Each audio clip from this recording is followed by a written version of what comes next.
ইদানিং গ্রামাঞ্চলে half pant পরা ছেলে অনেক দেখা যাচ্ছে, যদিও বয়সে তারা প্রাপ্তবয়স্ক। ইসলামের আলোকে বয়স্ক মানুষদের হাফ প্যান্ট পরে জনসম্মুখে ঘুরে বেড়ার বিধান কি? এটা পরিষ্কারভাবে হারাম কাজ ভাই।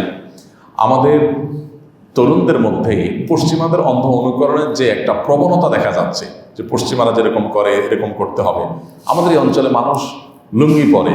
এখন আমাদের তরুণ সমাজের একটা বড় অংশ আছে, এরা জীবনে লুঙ্গি পরে না, তারা শুধু প্যান্ট পরবে, ওই চুঙ্গা ছাড়া কিছু পরবে না। তারা হয় হাফ চুঙ্গা পরবে আর নাহলে ফুল চুঙ্গা পরবে, মানে চুঙ্গাই পরবে সব অবস্থায়, কিন্তু তারা কোনো অবস্থাতে লুঙ্গি পরবে না।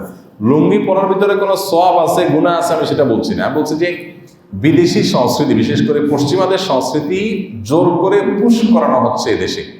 এবং তার একটা উৎকৃষ্ট উদাহরণ হলো এটা, যে আমাদের তরুণদের কিশোরদের আজকাল দেখা যাচ্ছে যে তারা প্যান্ট তো পরছে হাফ প্যান্ট পরছে, এবং হাফ প্যান্ট পরে নির্লজ্জ হতে ঘুরে বেড়াচ্ছে। এই নির্লজ্জতাটাই বাচ্চাকে কিশোর গাইনের দিকে নিয়ে যাচ্ছে। যে কিশোর তার বাবা মায়ের দিকে মুখ তুলে তাকাতে তার ভিতরে জড়তা কাজ করত, যে কিশোর সিনিয়র মানুষকে, বড় ভাইকে দেখে সালাম দিয়ে বিনয় প্রকাশ করার কথা ছিল, সেই যুবক বাপের বয়সে মানুষের গায়ে হাত তুলতে পারছে যখন সে কিশোর গায়ের সদস্য হচ্ছে। এই নির্লজ্জতা শুরু করতে গিয়ে এই সাংস্কৃতিক আগ্রাসনগুলোর শিকার হয়ে সে এখান থেকে তার নির্লজ্জতা শুরু করেছে, সে নিজেও টের পায় নাই।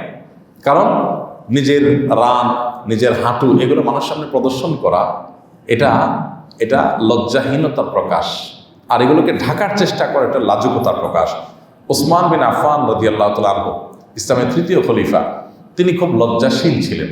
এত লজ্জাশীল ছিলেন, এত লাজুক ছিলেন, এত জড়তা ছিল যে নবী করিম সাল্লাল্লাহু আলাইহি ওয়াসাল্লামের সামনে বসা ছিলেন একদিন, তার পায়ের উপরে যে কাপড় ছিল সে কাপড়টা পায়ের যে হাঁটু এবং টাকনুর মাঝামাঝি যে গোছা, এই গোছার একটু উপরের দিকে উঠেছিল, হাঁটুর কাছাকাছিও যায় না, একটু উপরের দিকে উঠেছিল। তিনি লজ্জায় লাল হয়ে গেছেন, তাড়াতাড়ি করে কাপড়টা ঠিক করে দিয়েছেন।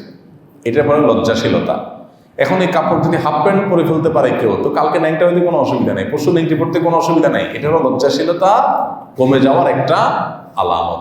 বাবা মার উচিত সন্তানদেরকে দ্বীনের সঠিক দীক্ষাটা দেওয়া, যাতে করে তারা বকে না যায়। এই লজ্জা যখন ভাঙবে, সে বাবার মতো মানুষের গায়ে হাত দিতে, কিশোর গাঁয়ের সদস্য হতে, সন্ত্রাসী হতে, মাদকের দিকে হাত বাড়াতে সে কার্পণ্য করবে না। তো এই জন্য সন্তানদেরকে ধ্বংসের হাত থেকে বাঁচাবার জন্য দ্বীনি শিক্ষা প্রত্যেকটা পরিবারে দেওয়ার এবং চর্চা করার কোনো বিকল্প নেই। আর না হলে ধ্বংস যখন চতুর্দিকে হবে, তখন আপনার পরিবারও ধ্বংসের দিকেই এগিয়ে যাবে।